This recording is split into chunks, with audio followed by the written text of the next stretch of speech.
അപ്പോൾ അനാവശ്യമായിട്ട് പാമ്പിൻ്റെ ഉപദ്രവം ഒഴിവാക്കാൻ, പാമ്പ് കടി ഏൽക്കുന്നത് ഒഴിവാക്കുന്നതിന് പാമ്പിനെ മുഴുവൻ പിടിച്ചു മാറ്റുക എന്നുള്ളൊരു സിസ്റ്റം നല്ലതല്ല. അതാണ് തട്ടാൻ്റെ ഉദാഹരണം പറഞ്ഞത്. അപ്പോൾ അപ്രകാരം മറ്റുള്ള ജീവജാലങ്ങളെ ഇല്ലാണ്ടാക്കിയിട്ട് നമുക്ക് ജീവിക്കുക എന്നുള്ളതല്ല, എങ്ങനെ കുഴപ്പമില്ലാണ്ട് ജീവിക്കാം. ഇവർക്ക് ആർക്കും ഒരു പാമ്പിനും മനുഷ്യനെ ഉപദ്രവിക്കണമെന്നില്ല. അതായത് ഇരിക്കാൻ സ്ഥലമില്ലാണ്ട് മൊത്തം ചുട്ട് പൊള്ളുമ്പോൾ കാലാവസ്ഥയിൽ ഭയങ്കര പ്രശ്നം ഉണ്ടായിരുന്നു. നമുക്കറിയാം കാലാവസ്ഥയിൽ ഇപ്പോൾ ശരാശരി 40 ഡിഗ്രി ആയിട്ടുണ്ട്. ഇന്നലെ ഇന്ത്യയിൽ ഏറ്റവും കൂടുതൽ ടെമ്പറേച്ചർ മഗ്ദ എന്ന സ്ഥലത്ത് 47 ഡിഗ്രിയാണ് ഉത്തർപ്രദേശിൽ. അത്രയും ഇതുണ്ടായി. ബാന്ദ്ര എന്ന് പറഞ്ഞ സ്ഥലം ഉത്തർപ്രദേശിൽ. അപ്പോൾ 47 ഡിഗ്രി വരെ ആയിക്കഴിഞ്ഞു ഭാരതത്തിൽ. അപ്പോൾ ടെമ്പറേച്ചർ കൂടിക്കൊണ്ടിരിക്കുകയാണ്. കാരണം നമ്മൾ അതിനു വേണ്ടി ഉത്തരവാദിത്തമുള്ള രീതിയിൽ എന്തെങ്കിലും ചെയ്തിട്ടുണ്ടോ? എൻ്റെ ചുറ്റുപാടും ഈ തണുപ്പ് കുറയാൻ AC വാങ്ങി വയ്ക്കാനല്ലാണ്ട് എന്തെങ്കിലും ഒരു 10 മരം ഞാൻ വച്ചിട്ടുണ്ടോ? അത് ഗവൺമെൻറ് ഏറ്റെടുക്കണം. ഇവിടെ AC ഡിസ്കൗണ്ട് കൊടുക്കുക, ഇൻസെൻറ്റീവ് AC വാങ്ങാൻ പ്രേരിപ്പിക്കുകയാണ്. വാസ്തവത്തിൽ 4 AC വെച്ച വീട്ടിൽ ചാർജ് കൂട്ടണം, AC ടാക്സ് കൂട്ടണം. AC ഇല്ലാത്ത വീട്ടിന് വേണമെങ്കിൽ ടാക്സ് കുറച്ച് കൊടുക്കണം. കാരണം AC ഇവൻ അന്തരീക്ഷത്തിന് അതിലുള്ള ടെമ്പറേച്ചർ എടുത്തിട്ട് പുറത്തേക്ക് വിടുകയാണ്. എക്സോസ്റ്റിൽ കൂടെ ചൂട്, ഈ ചൂട് ചുറ്റുപാടുള്ള ചൂട് വേണം. നമ്മുടെ നാട്ടിൽ വലിയ മണിമാളികളും ഷോപ്പിംഗ് മാളും ഒക്കെ കോംപ്ലക്സൊക്കെ വരുന്നതിനും നാട്ടിൽ ടെമ്പറേച്ചർ കൂടുകയാണ്.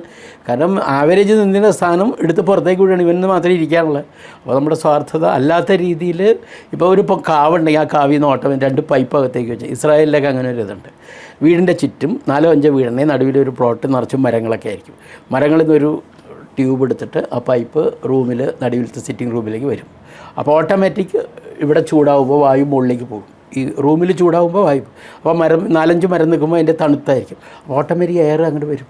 അപ്പോൾ ശുദ്ധവായു വരും. ക്ലൈമറ്റ് അമിലറേഷനാണ്, ചൂട് നിയന്ത്രിക്കാനും സാധിക്കും. അങ്ങനെ ഒരു സംവിധാനം അങ്ങനെ സംവിധാനമുണ്ട്. പരമ്പരാഗതമുള്ള ഇസ്രായേലിലെ രീതിയാണ്. നമ്മുടെ നാട്ടിൽ സുഷിരങ്ങളുണ്ടായിരുന്നു, ദ്വാരം ഉണ്ടായിരുന്നില്ല. നേരെ പറിച്ച് ഒരു ജീവിക്ക് വരാൻ പറ്റില്ല. അത് 90 ഡിഗ്രി തിരിച്ചും മറിച്ചുകൊണ്ട്, പക്ഷേ ആ കാറ്റ് വരും. അപ്പോൾ ചുറ്റുപാടും ധാരാളം മരങ്ങളൊക്കെ നട്ടുപിടിപ്പിച്ചു. ആ കാറ്റ് അങ്ങനെ വരുന്നൊരു സംവിധാനമായിരുന്നു. നമ്മുടെ പഴയ കെട്ടിടങ്ങളിൽ ഇപ്പോൾ രാമേശ്വരത്ത് പോയുള്ള ഒരിക്കലും ഭയങ്കര ചൂടല്ലേ, കടൽ തീരത്താണ്, നമുക്കൊരിക്കലും ചൂട് അനുഭവപ്പെടില്ല. പത്മനാഭസ്വാമി ക്ഷേത്രത്തിൽ ഉഷ്ണമില്ലല്ലോ, പഴയ തറവാട്ടുകളിൽ ഉഷ്ണമില്ല. വാസ്തു പ്രകൃതിക്ക് അനുകൂലമായിട്ട് ഉണ്ടാക്കിയത്.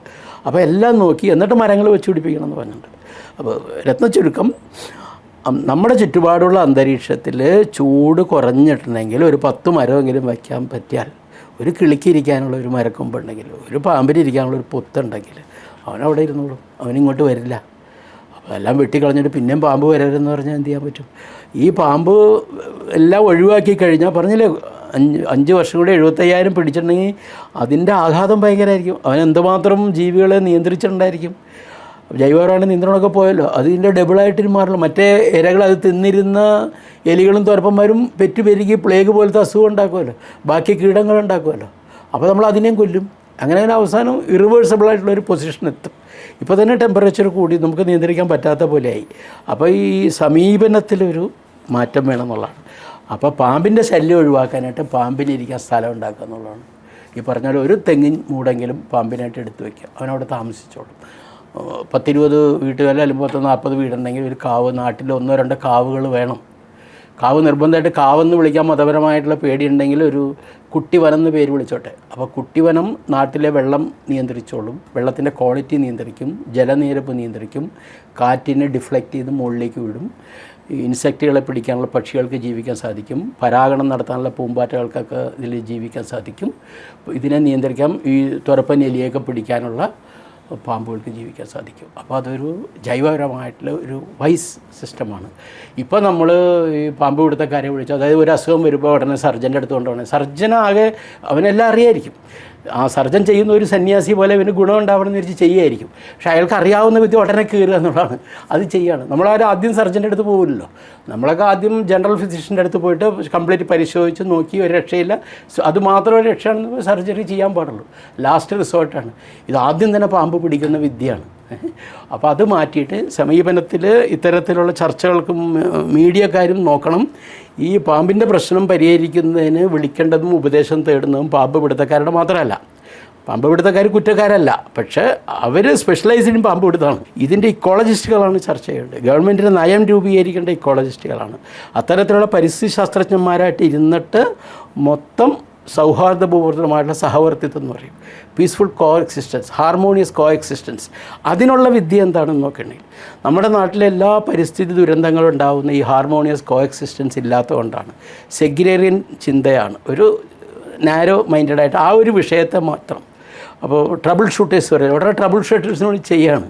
അപ്പോൾ ട്രബിൾ ഷൂട്ടേഴ്സ് ഈ പ്രകൃതിപരമായിട്ടുള്ള കാര്യത്തിൽ ട്രബിൾ ഷൂട്ടേഴ്സിനല്ല നമുക്ക് ആവശ്യം, ഹോളിസ്റ്റിക് ആയിട്ടുള്ള ശാസ്ത്രജ്ഞർ. ആ രീതിയിൽ സർക്കാരും വിവിധ ഏജൻസികളും നാട്ടുകാരും പരിസ്ഥിതി സംഘടനകളും NGOs എല്ലാം സഹകരിച്ചിട്ട് ശാശ്വതമായിട്ടുള്ള പരിഹാരം, നമുക്ക് മുട്ടുശാന്തിയല്ല വേണ്ടത്, പെർമനൻ്റ് ആയിട്ടുള്ള ഒരു സൊല്യൂഷനാണ് നമുക്ക് വേണ്ടത്. അതിന് നമ്മൾ എന്ത് ചെയ്യണം എന്ന് നോക്കിയിട്ട് ശരിക്കും വേണ്ടത് പാമ്പുകൾക്ക് ഇരിക്കാൻ സ്ഥലമുണ്ടാക്കിയാൽ വേറെ പാമ്പിനെ കൊണ്ട് പ്രശ്നം ഉണ്ടാവില്ല. അത് നമ്മൾ നോക്കുക, കുട്ടിവന ഉണ്ടാക്കുക, അല്ലെങ്കിൽ ചെറിയ കാവുകൾ ഉണ്ടാക്കുക. അതാണ് എൻ്റെ ഒരു വിദഗ്ധമായിട്ടുള്ള ഈ കാര്യത്തിൽ പഠിച്ചിട്ടുണ്ടെന്ന ആളെന്നുള്ള എനിക്ക് എൻ്റെ അഭിപ്രായം അതാണ്.